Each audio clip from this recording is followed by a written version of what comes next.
Hello साथियों, मैं कमल एक बार आपका अपने स्टडी ग्रुप आईक्यू चैनल पर मैं हार्दिक स्वागत करता हूं। जैसा कि मैं परसेंटेज का पार्ट 2 वीडियो अपलोड कर चुका हूं, इसमें मैं आज की क्लास में परसेंटेज का पार्ट नंबर 3 लेकर आया हूं। देखिए, यदि यक्स वाई से 25% ज़्यादा कमाता है तो वाई यक्स से कितना प्रतिशत कम कमाता है। कि परसेंटेज की जितने भी क्वेश्चन हैं दोस्तों, जितने भी इसमें हम क्वेश्चन लेकर आए हैं वो सभी फ्रैक्शन बेस हैं, फ्रैक्शन पे आधारित हैं। फ्रैक्शन पे मैं कई बार बता चुका हूं कि आप लोग क्या करेंगे, फ्रैक्शन की वैल्यू याद कर लेंगे। फ्रैक्शन मैंने लिख भी दिया था और एक वीडियो मैं अपलोड करने वाला हूं फ्रैक्शन की, केवल उसमें फ्रैक्शन सिखाऊंगा कि फ्रैक्शन कैसे बनाया जाता है। देखिए, यहां पर 25% दिया है तो 25% की वैल्यू कितनी होगी, 1/4। ठीक है, तो 25% की वैल्यू 1/4 होगी। तो कह रहा है यदि यक्स वाई से 25% ज्यादा कमाता है तो वाई यक्स से कितना प्रतिशत कम कमाता है। भाई, अगर ये यक्स वाई से 25% ज्यादा कमा रहा है तो वाई यक्स से कितना प्रतिशत कम कमाता है, यानी ये कम कमा रहा है।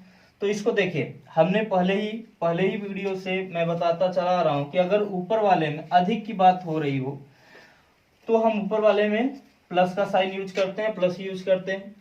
हमने मान लिया कि यक्स जो है वाई से, यानी यक्स जो है 4 रुपए कमा रहा था, यानी 4 कमा रहा था, तो कह रहा है कि वाई से कितना अधिक होगा, इसका 4 का 25% अधिक होगा। यानी 4 का अगर 25% निकाले हम तो 4 का 25% अगर निकालेंगे तो कितना आएगा, 1/4 ही तो आएगा।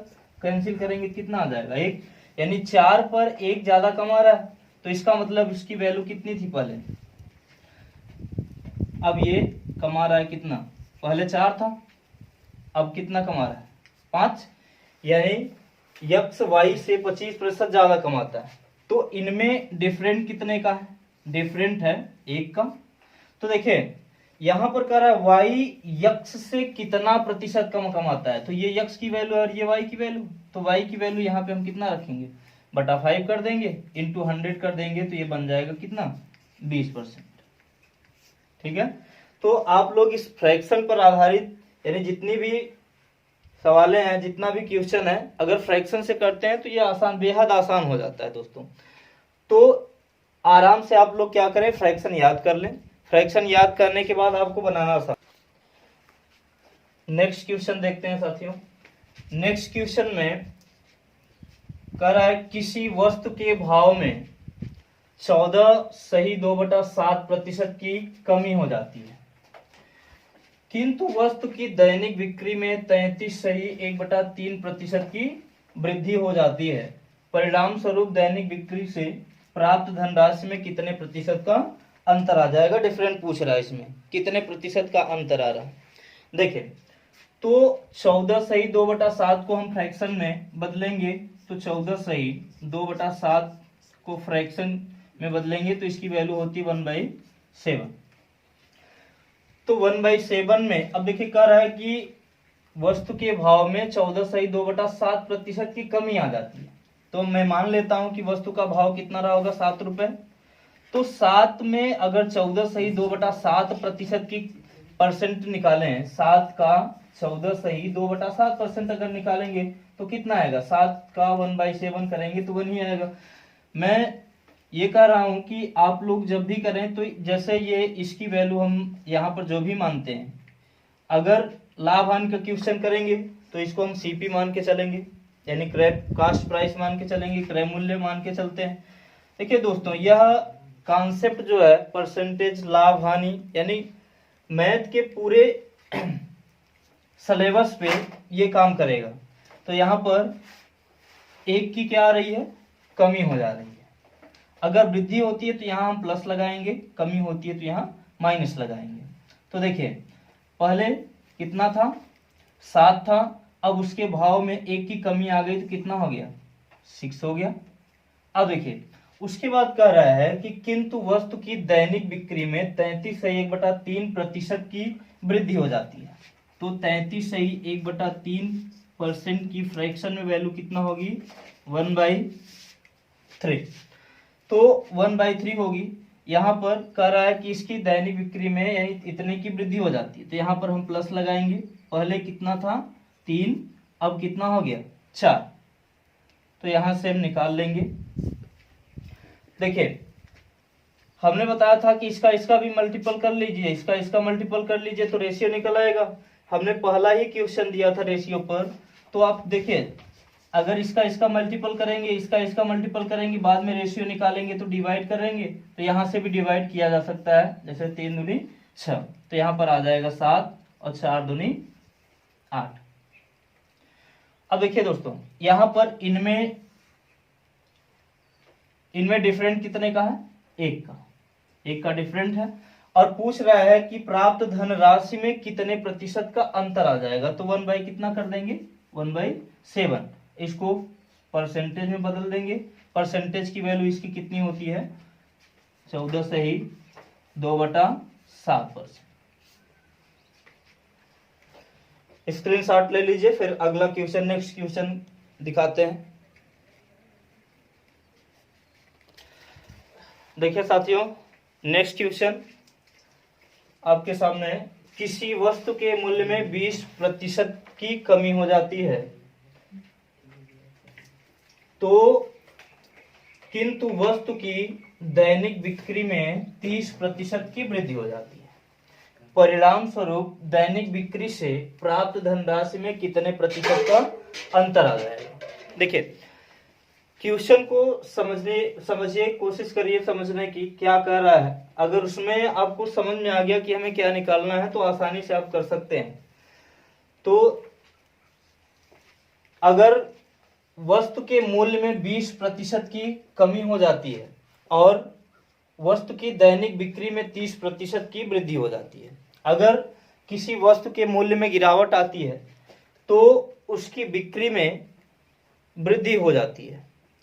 क्वेश्चन यहां पर यही कह रहा है। तो 20% को हम फ्रैक्शन में बदलेंगे तो क्या होगा साथियों 1/5, 1/5। अब क्या कर रहा है कि 20% की क्या हो जाती है, कमी हो जाती है। तो कमी हो जा रही है तो कितना क्या कर देंगे, यहाँ पे माइनस कर देंगे। तो पहले हमारे पास कितना था 5, अब कह रहा है कि उसमें 1 की कमी हो जा रही है तो कितना आएगा 4 बचेगा। किंतु वस्तु की दैनिक बिक्री में 30% की वृद्धि हो जा रही है। अगर 30% की बात करें तो 30% का मतलब क्या है,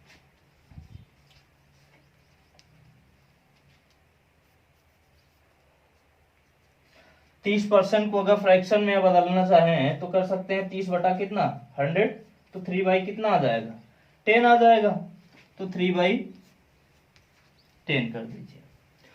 तो अब कह रहा है कि दैनिक बिक्री में 30% की वृद्धि हो जाती है।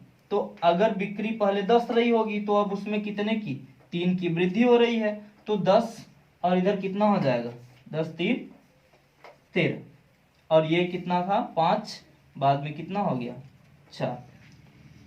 तो यहां से इसको डिवाइड कर दीजिए, 2 दूनी 4, 2 पंचे 10, तो ये हो जाएगा 5 पचम 25 और 13 दूना 26। अब देखिए दोस्तों इसमें डिफरेंस कितने का, अंतर कितने का है 1 रुपए का। तो हमें पहले वाली यानी इसके मूल्य से निकालना है। यहाँ पर कितना कर देंगे 25 इंटू 100 कर देंगे तो कितना आ जाएगा 4%। तो दैनिक बिक्री से प्राप्त धनराशि में कितने प्रतिशत का अंतर आएगा 4% का अंतर आ जाएगा। नेक्स्ट क्वेश्चन है दोस्तों, इस बार देखिए जैसा कि मेंसुरेशन आप लोगों ने हाई स्कूल में पढ़ा होगा तो उसमें 2D और 3D फिगर आते हैं। तो 2D और 3D इसमें भी मैं मेंसुरेशन पढ़ाऊंगा, तो इस टाइप के क्वेश्चन मेंसुरेशन में भी देखने को मिलेंगे। तो यहाँ पर बेहतर तरीके से हम परसेंटेज में ही कवर कर ले रहे हैं, परसेंटेज में कवर करेंगे। और देखिए 2D 3D जब वहां पर आएगा तो 3D की बात अलग हो जाती है और 2D की बात अलग हो जाती है। तो अभी हम उसका डिटेल नहीं दे रहे हैं। देखिए कह रहा यदि किसी आयत की लंबाई में 37.1/2% की वृद्धि हो जाती है, 37.1/2% की वृद्धि हो जा रही है, तो 37.1/2% का मतलब फ्रैक्शन में कितना होगा? 3/8, 3/8 होगा। तो हम मान लेते हैं कि उसकी लंबाई जो है, आयत की लंबाई 8 रही होगी। 8 का 37.1/2%, उसमें 8 का 37.1/2% की वृद्धि हो जाती है। तो 8 का 37.1/2% की वृद्धि का मतलब है कितना आएगा? 3। तो 3 का अगर कह रहा है कि 8 में 3 की वृद्धि हो जा रही है, तो पहले लंबाई कितनी थी? 8, और अब कितनी है? 8 3 11 हो जाएगा, 11। उसके बाद कह रहा है कि उसकी चौड़ाई में 20% की कमी कर दी जाती है। तो चौड़ाई में अगर हम 20% की कमी कर दें तो इसको फ्रैक्शन में कितना लिख सकते हैं? 1/5, 1/5 लिख सकते हैं। तो कह रहा है कि इसकी चौड़ाई में कितने की 20% की कमी कर दी जा रही है। तो अगर इसकी चौड़ाई 5 रही होगी तो उसमें 20% की अगर हम कमी करते हैं तो 20% की कमी निकालेंगे तो कितना आएगा? 1। तो अब हमारी वहां पर चौड़ाई 5 थी, अब कितनी बचेगी? 4। तो यहां से इनका मल्टीपल कर लेते हैं तो कितना हो जाएगा? 40, और ये कितना हो जाएगा? 44। तो यहां पर कितने का अंतर है साथियों? 4 का अंतर है, डिफरेंस है 4 का अंतर है। तो 4 बटा कितना कर देंगे? 40 इंटू 100। तो यहां से ये कैंसिल हो जाएगा, 4 से 4 कैंसिल हो जाएगा, ये 0 से 0 कैंसिल कर दीजिए तो कितना आ जाएगा? 10%।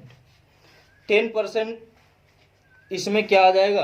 देखिए अब यहां से ये माइनस में निकल रहा है, क्योंकि 40 में हम क्या कर रहे हैं? 44 को माइनस कर रहे हैं। तो यहां से हमें समझ में आ रहा है कि इसमें क्या हो रहा है? उसके क्षेत्रफल में वृद्धि हो रही है या कमी आ रही है। तो यहां से हम समझ जाएंगे। देखिए यहाँ पे -4 आ रहा है, तो इसका -4 आ रहा है, तो इसका मतलब है कि -10% आएगा। तो जो माइनस है ये क्या दर्शा रहा है? उसमें क्या आ रहा है? कमी आ रही है। तो 10% की कमी आ जाएगी। नेक्स्ट क्वेश्चन है प्यारे साथियों, यह भी 2D फिगर पर ही आधारित है जैसा कि पिछला क्वेश्चन था। तो इसको आप लोग आसानी से कर सकते हैं। देखिए ये क्वेश्चन कई बार कंपटीशन में पूछे भी जा चुके हैं, इस तरीके के क्वेश्चन। देखिए यदि किसी आयत की लंबाई में 12.1/2% की वृद्धि हो जाती है, तो अगर इसका हम फ्रैक्शन निकालें तो फ्रैक्शन में कितना होगा? 1/8। देखिए जिनको प्रॉब्लम आ रही हो, अगर फ्रैक्शन निकालने में समस्या आ रही है दोस्तों, तो इस तरीके से बना लिया करिए। देखिए 12 दूना 24, 24 से कितना हो जाएगा? 25 बटा 2 है, 2 लिख लेंगे। परसेंट को अगर हटाएंगे तो नीचे 100 लगाते हैं, तो हम लिख देंगे 100। तो 25 अट्ठे कितना होता है? 200। तो यहां पर देखिए कह रहा है कि उसकी लंबाई में 12 से 1/2% की वृद्धि कर दी जाती है। अगर उसकी लंबाई पहले कितनी थी? 8, अब 8 का 12 से 1/2% उसमें बढ़ा दिया जाता है, तो इसका मतलब 1 की वृद्धि होगी। तो पहले हमारी लंबाई थी 8, और अब लंबाई हो गई कितनी? 8 9 होकर के 1 की वृद्धि हो जा रही है, तो कितना हो गया? 9 हो गया। अब कह रहा है कि उसकी चौड़ाई में भी 33.1/3% की क्या कर दी जा रही है? वृद्धि। अभी तक क्या था कि लंबाई में वृद्धि कर रहा था और चौड़ाई में कमी कर रहा था, लेकिन इस बार क्या दिया है कि लंबाई में भी वृद्धि हो रही है और चौड़ाई में भी वृद्धि हो रही है। तो 33.1/3% का मतलब कितना होगा? फ्रैक्शन में 1/3, 1/3 होगा। तो अब देखिए इसमें भी कह रहा है कि वृद्धि हो रहा है। तो उसकी चौड़ाई पहले कितनी थी? 3, और अब 3 न होकर के 1 की वृद्धि हो जा रही है, तो 3 1 कितना हो गया? 4। तो यहां से हम निकाल लेंगे। तो देखिए हमने पिछले वीडियो में मैंने बताया कि इस रेशियो को किस तरीके से डिवाइड किया जा सकता है। तो यहां से हम देखिए कैंसिल कर सकते हैं, 3 3 का 9 और 4 दूनी 8। तो ये हमारे पास 2, इधर वाली वैल्यू कितनी आएगी? यहाँ पर 1 है, यहाँ पर 1 है, तो 2 1 2, 3 1 3। तो कितना आ जाएगा, इसमें कितने का अंतर है, 1 का, तो 1 बटा लिखेंगे कितना 2, तो 1 बटा 2 गुणित कितना कर देंगे 100, तो इसको डिवाइड करेंगे तो कितना आ जाएगा साथियों 50%, तो उसके क्षेत्रफल में कितने का अंतर जाएगा 50% का अंतर आ जाएगा। इस तरीके से फ्रैक्शन विधि से अगर करते हैं तो परसेंटेज, पूरा परसेंटेज आपको आसानी तरीके से कर सकते हैं। देखिए अभी जो लेवल चल रहा है, अभी लो लेवल चल रहा है, इससे भी अच्छा लेवल हम लाएंगे अगले वीडियो में। अभी तो हम नॉर्मल सवालें करवा रहे हैं, इससे भी बेहतरीन सवालें और आगे आएंगी।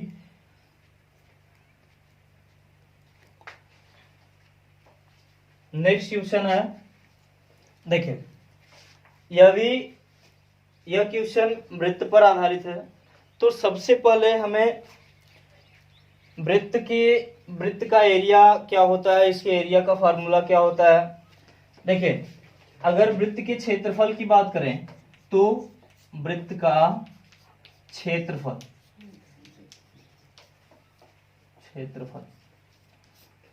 क्या होता है पाई आर स्क्वायर। ये सभी लोग जानते हैं क्योंकि हाई स्कूल में आप लोगों ने पढ़ रखा है, ये नॉर्मल चीज है, ये आपको याद ही होगा। तो देखिए यदि किसी वृत्त की त्रिज्या में 50% की वृद्धि कर दी जाए तो उसके क्षेत्रफल में कितने प्रतिशत की वृद्धि हो जाएगी। तो सबसे पहले हम क्या करेंगे, अगर देखिए कोई वृत्त है, ये कोई सर्कल है, तो कह रहा है कि इसकी जो रेडियस है, अब हमको तो पता नहीं है कि इसकी रेडियस कितना है, हम मान लेते हैं इसकी रेडियस क्या रही होगी r1 रही होगी। तो कह रहा है कि इसमें 50% की वृद्धि कर दी जाए तो इसके क्षेत्रफल में, पहले ये मान लीजिए सर्कल है तो इसका रेडियस r1, तो अगला जब इसकी क्षेत्रफल में, जब इसकी त्रिज्या में वृद्धि कर दी जाएगी तो क्षेत्रफल बदल तो जाएगा ही। तो इसमें हम मान लेते हैं कि इसकी रेडियस अब कितनी हो गई होगी r2 हो गई होगी। तो अगर हम बात करें तो जब पहला सर्कल था, जब इसकी त्रिज्या में वृद्धि नहीं हुई थी, तब इसका एरिया क्या था पाई r1 का स्क्वायर। अब मान लेते हैं कि इसकी एरिया में अगर वृद्धि हो गई तो इसका क्षेत्रफल अब कितना होगा पाई r2 स्क्वायर। तो यहां से पाई क्या हो जाएगा कैंसिल हो जाएगा, तो यहाँ पर r1 square equal ratio r2 square लिख सकते हैं। अब देखिए यहाँ पर इसका थोड़ा सा यूज था, तो हम अब इसमें लेंगे तो कह रहा है कि इसकी त्रिज्या में 50% की वृद्धि हो रही है। तो 50% की वृद्धि हो रही है तो 50% को अगर फ्रैक्शन में बदलेंगे तो कितना होगा 1/2। तो अब कहीं ना कहीं कह रहा है कि 50% की वृद्धि हो रही है, तो अगर ये उसकी त्रिज्या पहले 2 रही होगी तो उसमें 50% की वृद्धि अगर कर दें तो कितनी हो जाएगी 1 की वृद्धि होगी। तो अभी तक पहली त्रिज्या हमारी कितनी थी 2 थी, अब 1 की वृद्धि हो गई तो हमारी त्रिज्या कितनी हो गई 3 हो गई। तो यहां से देखिए करेंगे, यहाँ पर रखेंगे तो ये r1 मान लेते हैं, इसको r2 मान लेते हैं, तो 2 का स्क्वायर कितना होगा 4 होगा और 3 का स्क्वायर कितना होगा 9 होगा। अब साथियों इसमें डिफरेंट कितने का है, कितने का अंतर है 5 का अंतर है, तो 5 बटा हम कितना लिख सकते हैं 4, और इसको परसेंट में जब बनाएंगे तो 100 का क्या कर देंगे मल्टीपल कर देंगे, तो ये 4 25 में 100 हो जाएगा, तो 25 पंचे 125, तो 125% की क्या होगी वृद्धि आ जाएगी। नेक्स्ट क्वेश्चन है दोस्तों, अब यहां पर अभी तक हम आयत की बात कर रहे थे, अब किसकी बात कर रहे हैं वर्ग की। तो वर्ग की चारों भुजाएं आपस में क्या होती हैं बराबर होती हैं। तो है तो ये भी 2D, कह रहा है किसी वर्गाकार क्षेत्रफल की प्रत्येक भुजा 40% कम कर दी गई, तो वर्ग के क्षेत्रफल में कितने प्रतिशत की कमी आ जाती है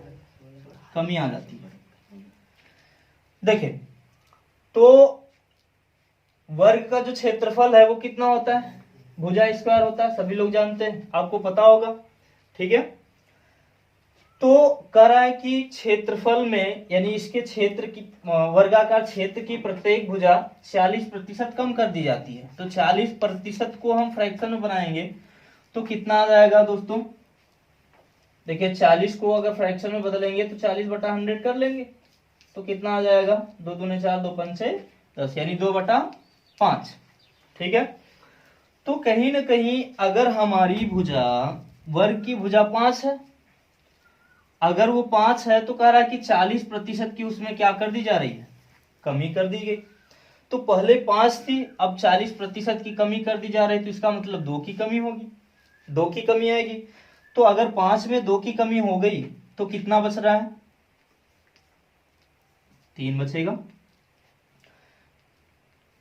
तो अब हमें क्या करना है, जैसे उसमें हमने किया था R1 का स्क्वायर रेशियो R2 का स्क्वायर, तो इसमें भी वही होगा A1 का स्क्वायर रेशियो A2 का स्क्वायर, क्योंकि वर्ग का जो एरिया होता है भुजा स्क्वायर होता है। तो इसमें पहले जो एरिया है इसमें जो दिया है, तो पहले जब हम इसकी भुजा को कम कर रहे थे तो इसकी एरिया यहाँ पर कितनी थी, अब देखिए इसकी एरिया कम हो रही है, इसकी एरिया कम हो रही है, तो यहाँ पर हम क्या मान लेते हैं, इसको A1 का स्क्वायर रेशियो क्या मान लेते हैं, A2 का स्क्वायर।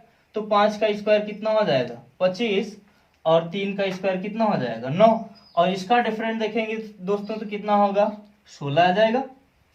तो 16 बटा कितना कर देंगे 25 इंटू क्या 100, तो 25 चौका 100, तो 16 चौका 64% की क्या होगी इसमें कमी आ जाएगी। देखिए यहां पर दोस्तों हम थोड़ा से माफी चाहेंगे, क्योंकि हमारे पास अभी हमारी एक सिंगल आईडी ही वेरीफाई हुई है, जिसमें हम इंटर की फिजिक्स और ये परसेंटेज दोनों की वीडियो अपलोड कर रहा हूं। तो जो भी टेक्निकल के छात्र हैं वो परसेंटेज की वीडियो आराम से देखेंगे, और जो इंटर के छात्र हैं उन्हें इसकी अभी आवश्यकता नहीं है। देखिए हमारी जैसे ही आईडी वेरीफाई हो जाती है तो हम क्या करेंगे, दोनों को अलग अलग कर देंगे, फिजिक्स को अलग और इसको अलग कर देंगे। ठीक है, थैंक यू, धन्यवाद दोस्तों।